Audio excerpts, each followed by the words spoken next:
Let's bow down a bit and sabihin natin sa Lord na, Lord, grant me an encounter tonight. Father, grant us an encounter tonight. Send your word that we may live. Grant us the sweet koinonia, the sweet fellowship with your Spirit.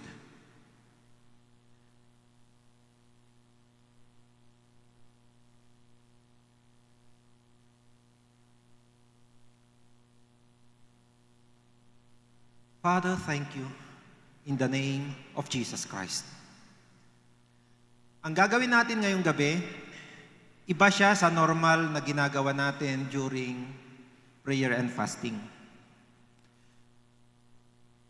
And one thing na gagawin natin is that when we sing songs, gagamitin natin yung songs as songs of ascent. Alam niyo in the book of Psalms, may mga kanta doon na ang tawag sa kanya is song of ascent. Anong ibig sabihin nun?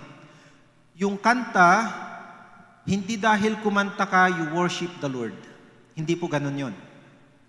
Because worship, ang ibig sabihin ng worship is you are bringing your sacrifice, you're bringing your Isaac in the mountain of God. Ibig sabihin, kung kumanta ka at pagkatapos mong kumanta, tumigil ka na, ibig sabihin nun, you lost your opportunity to offer your worship. Kaya kung kakanta tayo mamaya, make sure na hindi lang tayo kakanta, kundi dadalhin natin yung worship natin sa Lord. Ano po? Willing kayo doon?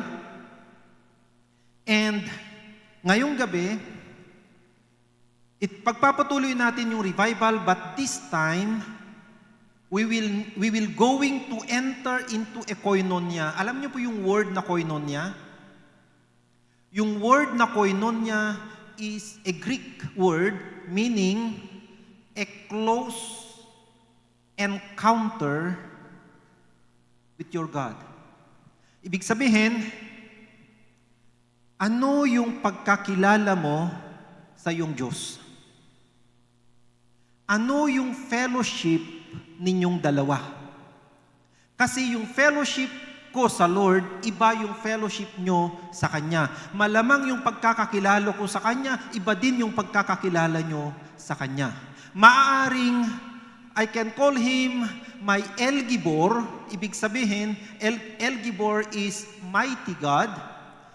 Pero, sa inyo, narinig nyo lang yung word na El Gibor. Pwede nyong sabihin that my God is El Gadol. Ibig sabihin, He is the great God, pero yung koinonia nyo or yung fellowship nyo on that name, hindi pa siya nagiging totoo. Ibig sabihin kasi kapag sinabi mo na siya sinabi mong siya na yung greatness mo, there must be something, ibig sabihin, kayong dalawa nagkakaintindihan. Alam niyo yung parang sa mag-asawa na magkatinginan lang sila, alam na nila kung ano yung gusto nila. Alam niyo yung closeness niyong dalawa, na alam mo na kung galit siya, alam mo kung nagtatampo siya, alam mo yon, yung ganon. So, ang Lord, nais niya na hindi lang tayo magkakaroon ng prayer and fasting and that's it, first day ng natin. No, gusto natin na magkaroon ng mas malalim, mas intricate na fellowship sa Kanya. Kaya ang pag-usapan natin saglit ngayong gabi is the atmosphere of a revival. Tandaan natin, pag binabanggit natin ang revival is reawakening na hindi yun matatapos unless you receive your word from the Lord and that word Ibig sabihin, yung word niya na yon can define the next 10 years of your life, the next 20 years of your life, the next 30 years of your life. Pero kapag pinag-uusapan natin yung revival and atmosphere of revival, pero ang alam lang natin, nag-fasting tayo, pumunta tayo sa church 3 gabi, pero wala tayong naiuwi na salita na nanggaling mismo sa Kanya. Ibig sabihin, I am challenging you because this will be an individual na kapag kinausap ka ng Lord, alam mo na meron siyang sinabi sa iyo. So kapag sinabi natin na atmosphere of revival, merong mga dimensions. Katulad na pagka sinasabi natin ang revival, merong iba't ibang dimension. Merong tinatawag na personal, merong tinatawag na group, merong tinatawag na territorial, at merong tinatawag na national revival. Ang pag-uusapan natin ngayong gabi, doon tayo sa pinaka-basic. Kasi walang magiging territorial revival kung walang personal revival. At walang personal revival kung hindi mo na-meet mismo ang iyong Diyos. For they who know their God shall be strong and do exploit. Ibig sabihin, kung kilala mo ang iyong Diyos, sino ba yung Diyos na kilala mo? Unless the God of the Bible becomes a personal God to you, hindi mo pa siya kilala. Ibig sabihin nun, we need to go and find the atmosphere wherein He and you together. Pag sinabi nating atmosphere of revival, ibig sabihin, in simple term, presence niya and your presence in His presence. It is a spiritual environment. Ibig sabihin, alam mo at alam niya. Hindi lang ikaw yung nakakaalam na nandyan siya. Alam niya at alam mo na kayong dalawa, in that situation, magkasama kayong dalawa. It is a spiritual environment or condition na po pwedeng personal yan, territorial yan, na merong sense of intense koinonia or yung urge mo to pray, urge mo to communicate with Him, urge mo na umiyak lang sa Kanya kahit walang lumalabas sa bunganga mo pero umiiyak ka lang sa Kanya. And the outpouring of the Holy Spirit. Ibig sabihin, ino-open mo ulit yourself as a vessel of the Holy Spirit. So kapag sinabi nating atmosphere, it is in simple term, you and God in condition of fellowship. Okay po? In Isaiah chapter 57 verse 15, ang sabi niya, for thus saith the high. So kung titingnan nyo, nagpakilala siya. Ang tawag sa kanya, the high. Pangalawa, the lofty one. Saan siya nakatira? Inhabiteth eternity. At ang pangalan niya na pangatlo na sinabi niya, holy. Sabi niya, I dwell in the high and holy. Yung place doon, in the original translation, wala yung place doon. Para lang, sa English kasi, parang kapag binasa mo, I dwell in the high and holy, parang, sabi naman nag-translate, parang kulang. Pero ang original niyan, I dwell in the high and holy. And with him also that is a contrite and humble spirit.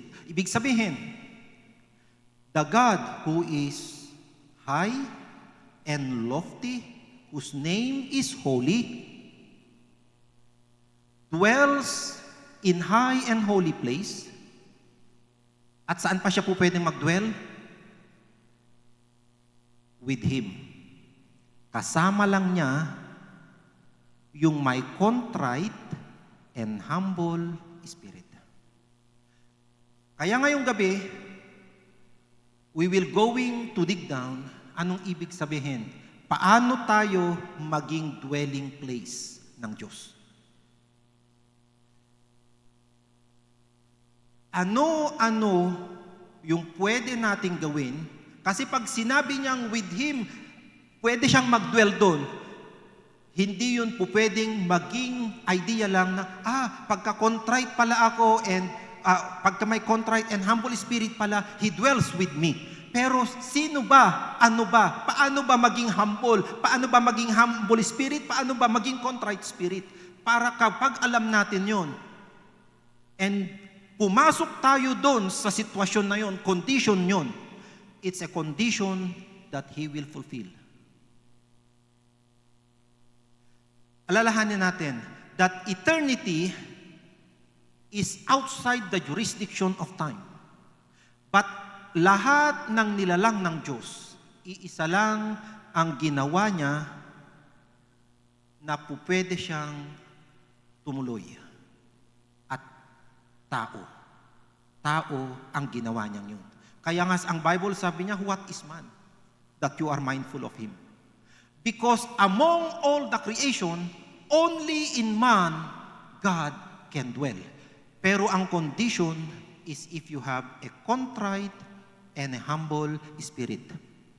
Pag sinabi nating contrite spirit or humble spirit, kapag lumapit ka sa Lord, hindi mo nilalapit, hindi mo bitbit kung ano yung mga bitbit mo.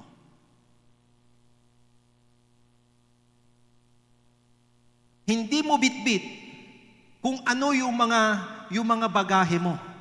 Ibig sabihin, ang tinitignan mo lang sa kanya, ang tinitignan mo lang ay siya. Kung sino siya, at ano ang nais niya.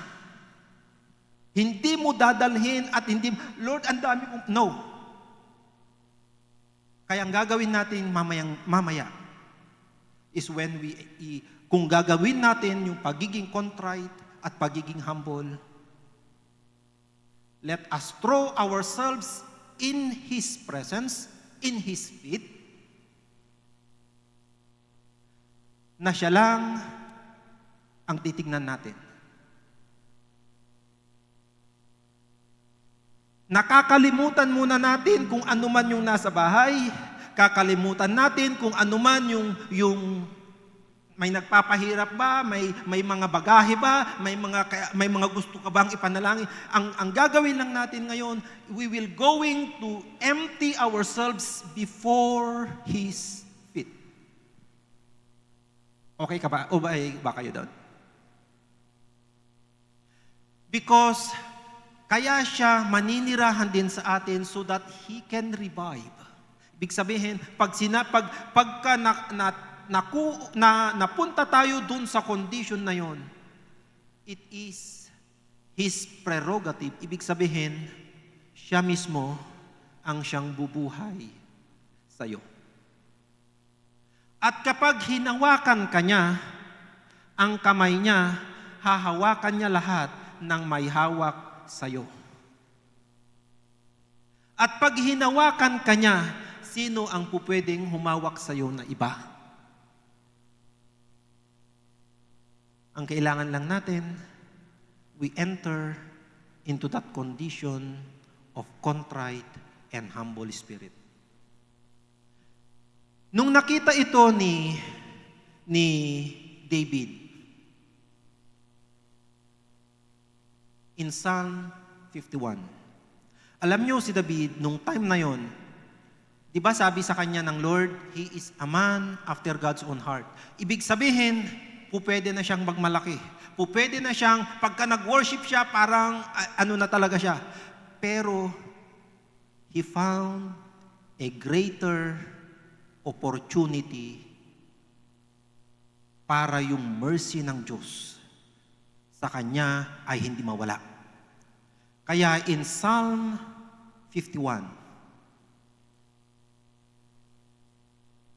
verse 17, ang mga hain sa Diyos ay bagbag na loob.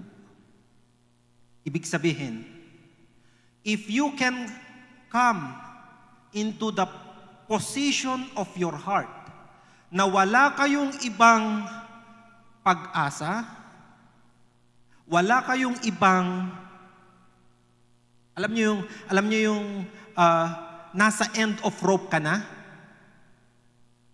yung wala kang matakbuhan, wala kang malapitan, wala kang mapagsabihan, yung parang basag ka na. Yung sa kalooban mo, yung wala ka nang maipagmamalaki ni kusing.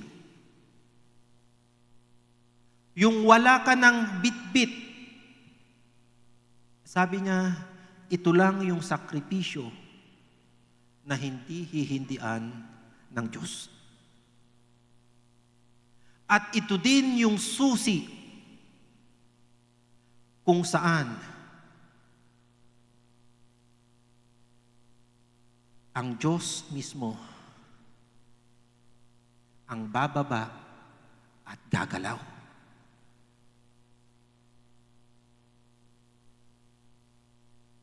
Naintindihan niyo pa ba ako? Ngayon, kung ang Diyos nais niya yung contrite and humble spirit, paano ba ito nagagawa? Magbabasa tayo ng medyo mahaba-habang passage para mas maintindihan natin ano nga ba yung prerequisite, paano ito gagawin, paano natin i-exercise, meron ba nakagawa? Kasi pag tiningnan nyo, ito yung panalangin ni David during the time that he's so broken. Na akala niya, dahil siya'y hari, he is above the law. Na akala niya, dahil siya'y hari, pwedeng lahat maging kanya. But God bring him to a position na kung wala ang Diyos sa kanya. Kaya ang sabi niya, take not the joy of your salvation away from me. Kasi po pwedeng tanggalin yun ng Lord yung joy ng salvation. Ibig sabihin, po pwedeng nag-attend ka sa church pero yung alab mo, yung joy mo, wala. Because yung condition of the heart, being contrite and being humble, nawala na. So in Luke chapter 7, verse 36, ito yung istorya ng dalawang side. Yung isa, ang tawag sa kanya, Pariseo, at yung isa, isang babaeng makasalanan. Na yung Pariseo, when ipinamanhik sa kanya ng isa sa mga Pariseo, sabi ng Bible, na kumaing kasalo niya. At siya'y pumasok sa bahay ng Pariseo at naupo sa dulang. Ibig sabihin, yung knowledge ng Pariseo, alam niya na kapag inimbita niya si Jesus, pupunta. Pumunta ba si Jesus? Pumunta. Ibig sabihin, katulad din natin, when we say, Lord, we need you, the Lord comes. Pero, Mamaya titingnan natin, ano ba yung pagkakaiba? Baka yung ginagawa natin para tayo nung Pariseyo at hindi nung babae. In verse 37, ang sabi niya, basahin muna natin lahat bago natin balikan. At narito ang isang babaeng makasalanan na nasa bayan. At nang malaman, ay nagdala siya na puno ng inkwento. At nakatayo sa likuran sa kanyang mga paanan na tumatangis.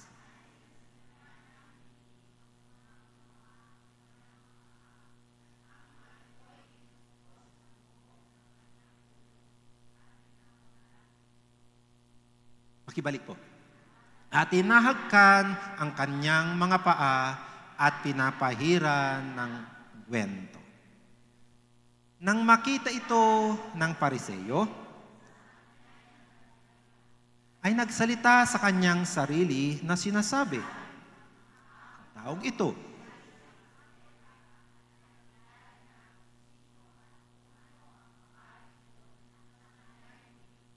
na siya'y makasalanan.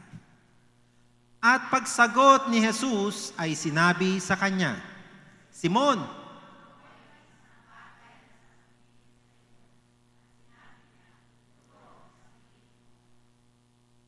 verse 40.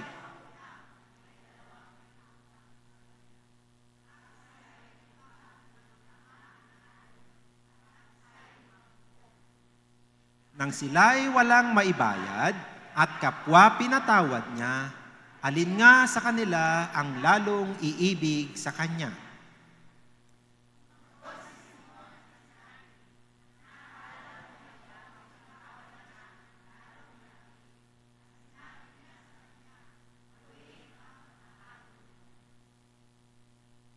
At paglingon sa babae, ay sinabi niya kay Simon, nakikita mo baga ang babaeng ito?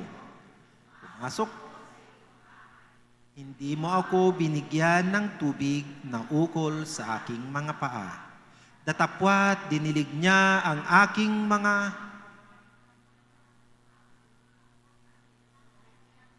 at kinuskos ng kanyang buhok. Hindi mo ako binigyan ng halik, datapwat siya, buhat ng ako'y pumasok, ay hindi humihinto ng paghalik sa aking mga paa. Hindi mo ako pinahiran ng langis sa aking ulo, datapwat pinahiran niya ng ungwento ang aking mga paa. Kaya nga sinasabi ko sa inyo,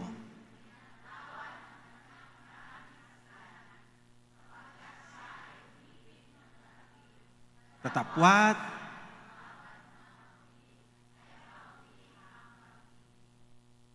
at sinabi niya sa babae,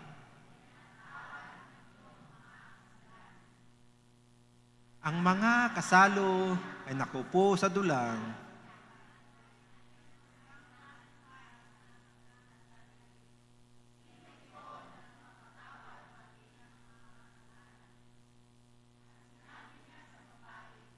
iniligtas ka ng pananampalataya, umaon ka.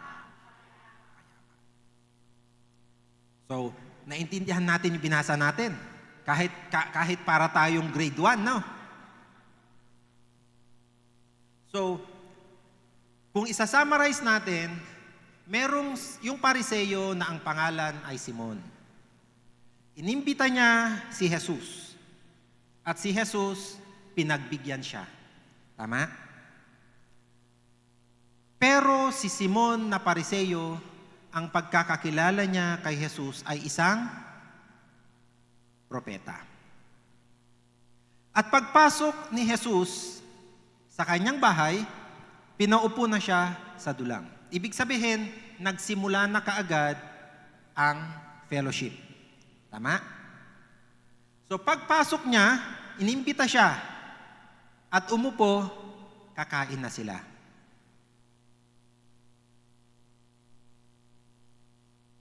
Pero habang siya'y nakaupo at merong isang babae na nalaman niya na si Jesus pumunta doon sa bahay na yon.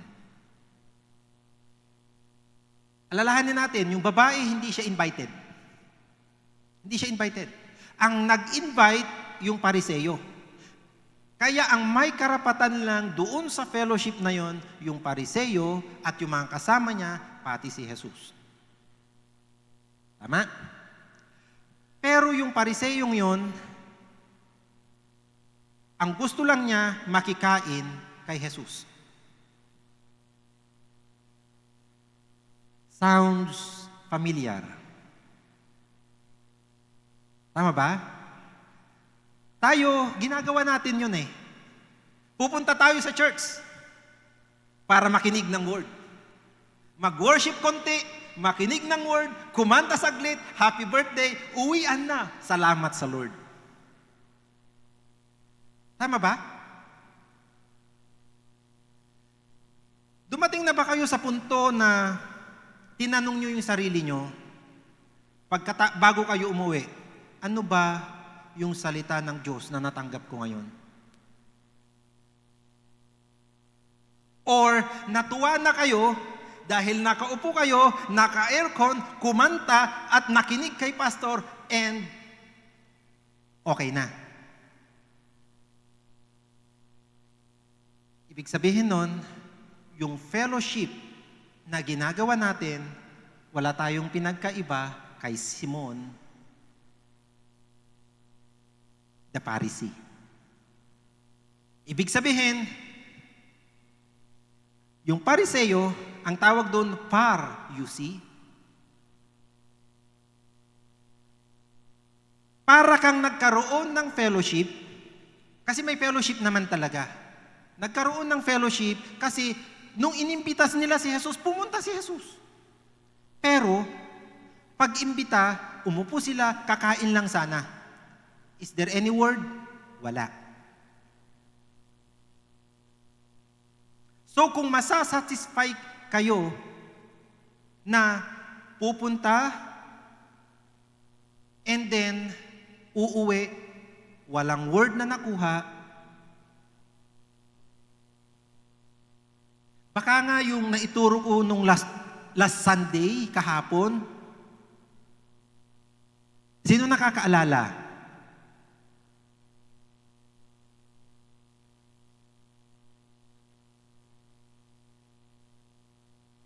Yes, no message nung kahapon.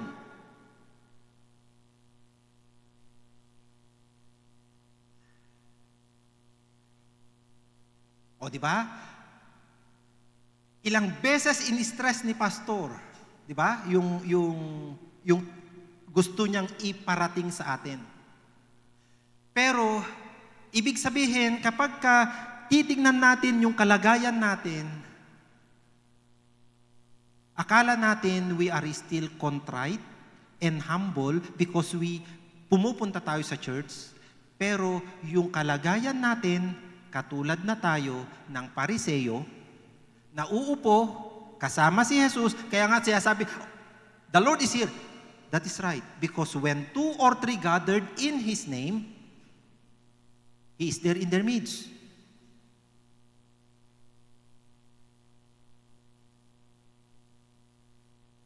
Pero hindi ako doon pupunta, no? Kinukumpara lang natin yung dalawa. Ngayon, merong isang hindi imbitado.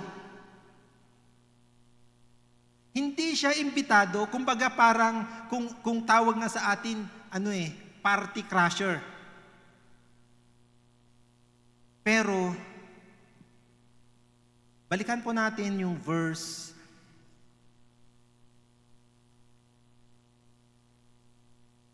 Yung maraming, eto, 38. Pumasok siya, hindi siya umiimik.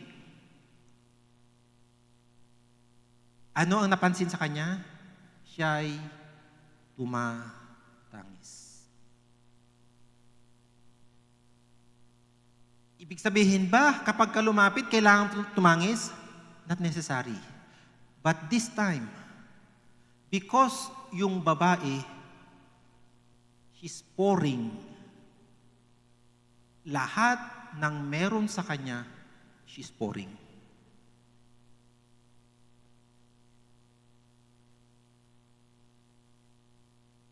Hindi siya tumangis malayo sa Lord. Tumangis siya sa paanan. Ibig sabihin,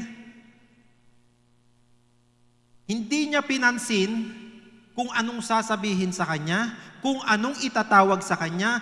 Pumunta siya sa paanan ni Kristo, ni Jesus, at siya doon tumangis. So kung bibilangin natin, ginawa niya tumangis. And then sinimulan niyang dinilig ng mga luha ang kanyang mga paa. Ibig sabihin, so una niyang ginawa, pumunta siya sa paanan, tumatangis. Pangalawa, yung luha niya, pumapatak dun sa paa ng Panginoon. Pangatlo, pinupunasan niya ng kanyang buhok yung paa ni Jesus.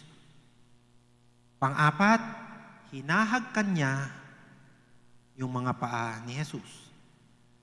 Pang-lima, pinapahiran niya ng ungwento. Ibig sabihin, yun yung pabango. Yung pabango na yun, sa ibang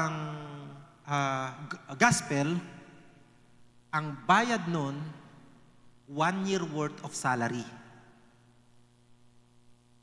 Kaya kung ang salary niya 5 milyon sa isang taon, ibig sabihin nun, yung binubuhos niya sa paa ni Jesus, 5 milyon. Hindi niya yun inisip. Bakit? Yung ungwento na yun, yun ang representative nung kabuhayan niya. Kasi etong babaeng ito, pag siya'y lumalabas, hindi siya po pwedeng lumabas na hindi nakapabango. At pagka may nakaamoy sa kanya, alam na nila na siya'y isang bayarang babae. Kaya, kapag ka naamoy yun, walang lalaki na hindi naeengganyo sa kanya.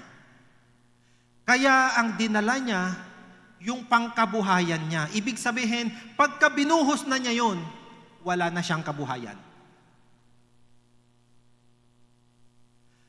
Dahil binasag niya yun, lahat ng kanyang ipinagmamalaki, wala na. Hindi lang siya tumangis, meron siyang dinala. Ano yung dinala niya? All of her. Dahil ang katumbas, if you want to host God, ibig sabihin, if you want to be used of God or gusto mo na ang lahat ng Diyos ay sayo, ang kapalit nun ay lahat ng iyo. All of you for all of God to come.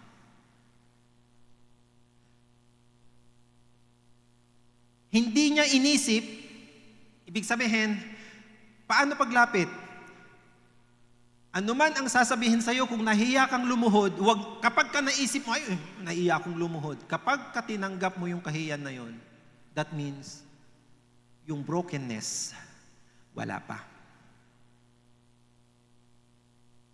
Kapag ka nahiya kang sumigaw, isigaw mo na, Lord, help me! Kasi baka yung katabi mo ma-disturb, ibig sabihin, yung bagbag na loob, wala pa sa'yo. Ano yung ibig sabihin nung hinahagkan niya yung paa ni Jesus? Yung pagpapakumbaba niya. Sa kultura ng mga Hebrew, yung paa ang pinakamaduming parte ng katawan. Kaya sa kanila, kapag ka may pinapasok ka na bisita, ang una mong i-offer is yung kung saan sila maghuhugas ng paa. Kaya sinabi niya kay Simon, Simon, hindi ba nung pinapasok mo ako, hindi mo ako binigyan ng paghugasan ng paa? Because to show your hospitality, maglagay ka ng hugasan ng paa. Kasi pagka pinasok mo yung paa mong madumi sa bahay nila, ibig sabihin nun, hindi mo nire-respeto yung pinasok mo. Pag hindi mo din binigyan ng hugasan ng paa yung pinapasok mo, ibig sabihin naman nun, hindi mo din nire-respeto yung pinapasok mo sa bahay mo. Kaya, sinabi niya kay Simon, Simon, hindi ba nung pumasok ako, hindi mo ako binigyan ng paghugasan ng paa? Pero ang babaeng ito, hinugasan niyang paa ko sa kanyang luha. Kasi yung babaeng yun, alam niya na kung wala ang Diyos, ibig sabihin, lagi kasi nating naririnig yun, na kung ang Lord, no? Ibig sabihin, hanggat walang sinasabi ang Lord sa kanya, hindi siya aalis doon na umiiyak sa paa ng Lord. Yung buhok niya na ginagamit niya pampunas, sa babae, yun ang kanyang kagandahan. Isipin nyo, ilang oras ba minsan kapag lalabas ang isang babae, ilang oras siya sa salamin dahil lang magsusuklay. Hindi niya alam kung lalagyan niya ng clip, lalagyan niya dito, or pag maligo, di ba? Pag naligo yung babae, hindi baga ang haba ng oras niya sa kanyang buhok. Bakit? Ang laki ng binibigay na pagpapahalaga sa buhok. Tama?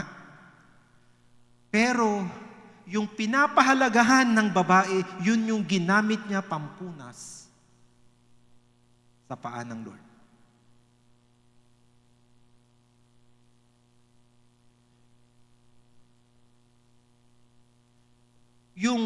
Yung pagkabagbag ng kanyang loob, lahat ng importante sa kanya, inilagak niya sa paa. Yung buo niyang pagkatao, inilagak niya sa paanan. Yung lahat ng kanyang pangkabuhayan, binasag niya. Hindi niya binuksan yung container para ibuhos. Binasag niya yung lalagyan. Ibig sabihin, no turning back.